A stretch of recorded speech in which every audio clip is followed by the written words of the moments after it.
Hello friends, તહેવારોમાં પણ તમારે જો આ રીતનો એકદમ સરસ ચેવડો તૈયાર કરવો હોય તો ચાલો આપણે આ રેસીપી શરૂ કરીએ.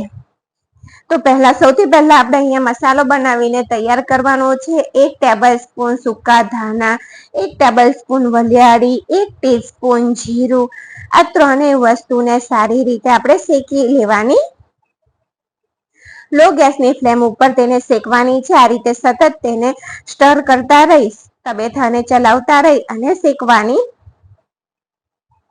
તો અહીંયા જો કલર પણ ચેન્જ થઈ ગયો છે અને શેકાઈ ગયું છે, તો તેને ઠંડુ કરી દઈએ.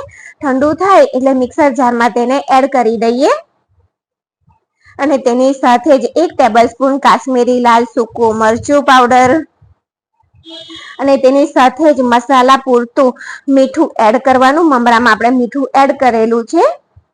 અને તેની સાથે 1/2 ટીસ્પૂન સંચર પાવડર, 1 ટીસ્પૂન ચાટ મસાલો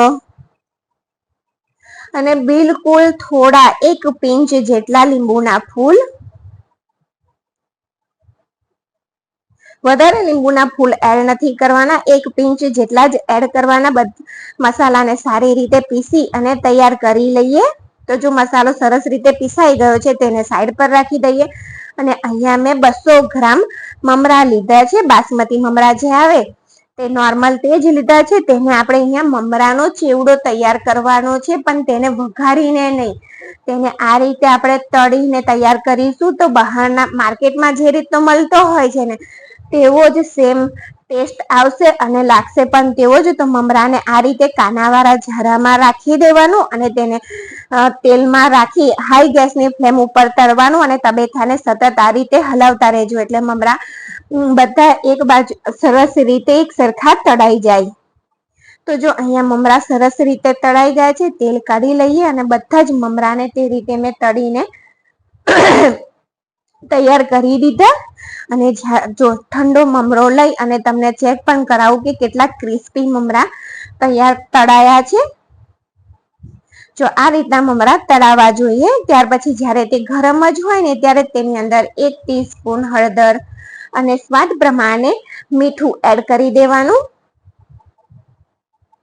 ગરમ હોય એટલે મીઠું અને હળદર એકદમ સરસ રીતે મમરા સાથે કોટ થઈ જશે. એટલે જ્યારે તે ગરમ હોય ને, ત્યારે જ આ તમારે કરી દેવાનું.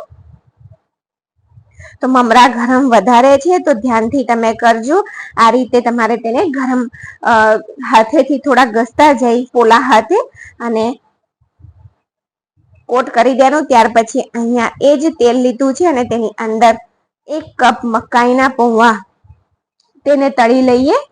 1 કપ લીધા છે. 200 ગ્રામ મમરા સાથે 1 કપ પૌવા લીધા છે. તો આ રીતે મકાઈના પૌવા તળાઈ ગયા છે, સરસ બધા તળી લીધા.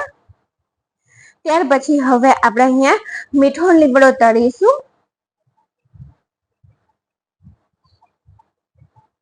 અને આ રીતે મીઠો લીમડો જ્યારે તળો ને, ત્યારે તમારે ગેસની ફ્લેમ મીડિયમ રાખવાની અને આ રીતે તેને સતત તબેથો ચલાવતું રહેવાનું, એટલે બધી બાજુથી સરસ ક્રિસ્પી તૈયાર થાય. જો તે હવા રહી જશે તેની અંદર થોડો, તો પછી આપણો નાસ્તો પણ હવાઈ જશે. અહીંયા 2 મરચાને પણ આપણે તળી લેવાના. સેમ લીમડાને જે રીતે તળ્યા તે જ રીતે તળીને તૈયાર કરવાનું. ત્યાર પછી અહીંયા આપણે 1/2 કપ સિંગદાણા તળી લીધા.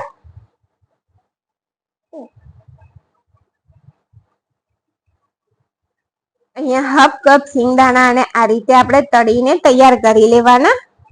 તેને પણ ગેસની ફ્લેમ મીડિયમ રાખીને જ તળવાના, જેથી તે એકદમ સરસ રીતે તળાય અને તૈયાર થઈ જાય. તો અહીંયા સિંગદાણા 2 ભાગમાં થઈ ગયા છે અને તેના છાલ પણ ઉતરી ગઈ છે થોડી, તો તેને કાઢી લઈએ. ત્યાર પછી અહીંયા 1/3 કપ ચણાના દાળિયા જે તૈયાર માર્કેટમાં મળતા હોય તેને તળી લેવાના. ક્રિસ્પી થાય ત્યાં સુધી તળવાના. તો તે પણ તળાઈ ગયા છે. તો અહીંયા બધી વસ્તુ આપણી તળાઈ અને તૈયાર થઈ ગઈ છે. તો લીમડો અને મરચાને પણ એડ કરી દઈએ. ને બધી વસ્તુને થોડી આપણે મિક્સ કરી દઈશું. અને અહીંયા આપણે જે મસાલો તૈયાર કર્યો હતો તે મસાલાને શેકીને એડ કરવાનો છે. તો તેની માટે મેં એક કઢાઈ લીધી અને તેની અંદર 4 ટેબલ સ્પૂન તેલ એડ કરી દેવાનું અને 3 ટેબલ સ્પૂન તલ. અહીંયા તલ સરસ રીતે કકડવા લાગ્યા છે. જો તલ કકડે એટલે ગેસની ફ્લેમ બંધ કરી દેવાની. તેની અંદર 1/4 ટીસ્પૂન હિંગ અને જે મસાલો પીસીને તૈયાર કર્યો છે તેને એડ કરી અને મિક્સ કરી સાંતળી લેવાનું. તેલ સરસ ગરમ છે એટલે તે એકદમ સરસ રીતે સતળાઈ જશે. અહીંયા આપણે તેનો કાચો ફ્લેવર જે મસાલાનો છે, આપણે ઉપરથી જે મસાલા શેક્યા વગરના ઉમેર્યા તેનો કાચો ફ્લેવર જતો રહે એટલા માટે આ રીતે આપણે તેને મસાલાને તૈયાર કરવાનો છે. અને આ રીતે જ મસાલો કરશો, મસાલો કરવાની જ ખૂબી છે, તો જ તમારો મમરાનો ચેવડો બિલકુલ બહારના જેવો બનીને તૈયાર થશે. તો આ બધું મિક્સ કરી દઈએ અને તેની સાથે આપણે મસાલાને પણ એડ કરી દઈએ. અને જો વિડીયો ગમે ને તો ચેનલને લાઈક, શેર અને સબસ્ક્રાઇબ જરૂરથી કરજો. તો પહેલા મસાલો તેલ ખૂબ ગરમ છે એટલે પહેલા આ રીતે તબેથાથી તમારે ઊંચું તેને થોડું ફેલાવી લેવાનું. ત્યાર પછી હાથેથી આ રીતે તમારે તેને સરસ રીતે મિક્સ કરી દેવાનું.